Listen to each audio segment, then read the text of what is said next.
about what happened with ACA and how the Republicans gradually dismantled anything about it that would make it work as part of their agenda, that nothing under Obama should work. And, it's pretty fascinating. If you don't believe it, if you think he's a liberal hack, if you think it's fake news, you can look it up. It's historical record.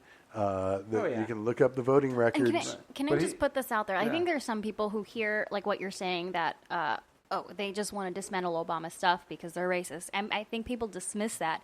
And I just want to put this out there. Don't dismiss that. We come too close to dismissing racists as a real thing. And they are a real thing. And I was just telling these guys earlier that I had a friend who I started talking to, hanging out with. He's a conservative. I'm a centrist, so I'm all right. We can hang out. We've got some common ideas. Business should succeed. All right. And next thing you know, he's going off the deep end, talking about actual white supremacy, citing quote-unquote research about how some groups have higher IQ scores than other groups, and trying to convince me to join his side. And I'm like, holy shit, are you a real person?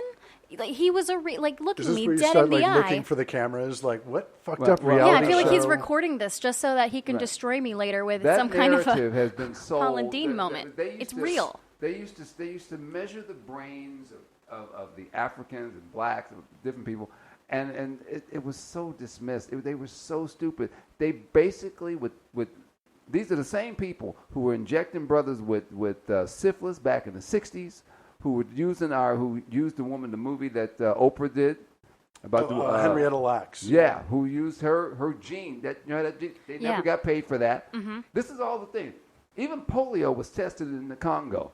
That's where it was started. This is a guy trying to get you to believe the science of the brain when you were using brothers as guinea pigs for years, and you're trying to these are people who believe in science only when it comes to proving that they're racist. I mean, to prove that their racism is correct, and then they dismiss science when it's about global climate change. That whole thing. They're those scientists, hypocrites. Those scientists are Jews, right? Right. Well, they say they hated Jews, but then again, if it wasn't for the Einsteins coming to America. Because he told them, he's like, dude, you need to get the Jewish scientists here because that's what that race was happening to get them here. That's what Macron is doing right now with our scientists, inviting them to France. Yeah, that's great. Smart guy.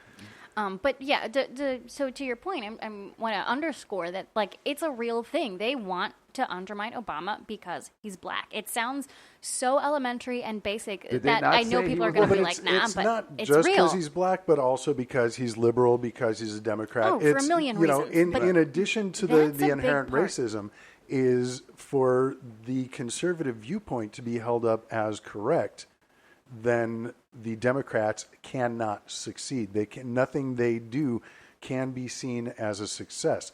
Otherwise, that the whole conservative viewpoint falls apart. Yeah, want to hear a fun little story? Short.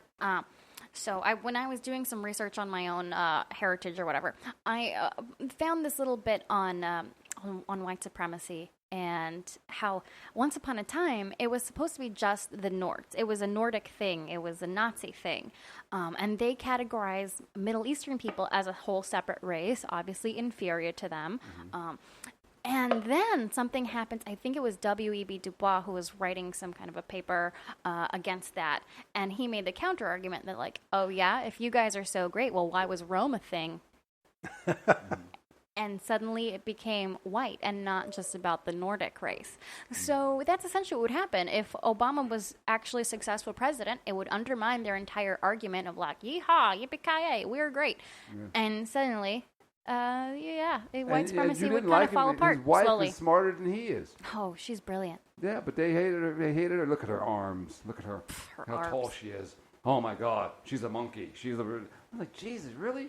You guys are just, and so we're in 2017. I mean, it's just, you can't help it, though. Ignorance is always going to flourish. It's real. Lack of knowledge. It's still being sold as a virtue by the right. They complained about her bare arms, and then, of course, we have nude photos of the current First Lady. But then this week, they're not letting, it came out this week that they're not allowing women with bare arms to come into the House for reporting in certain hallways and stuff. That's supposed to be The House of part Representatives, The not House of just any Representatives, house. Yeah, but that was supposed it's- to have been a law or something, right? It was a rule, yeah. A Well, rule? Yeah. it's it's one of those regulations that it's selectively enforced Right. depending on the political climate. Although it came up this week because of the actual climate, because a reporter was wearing a hot, sleeveless yeah. dress.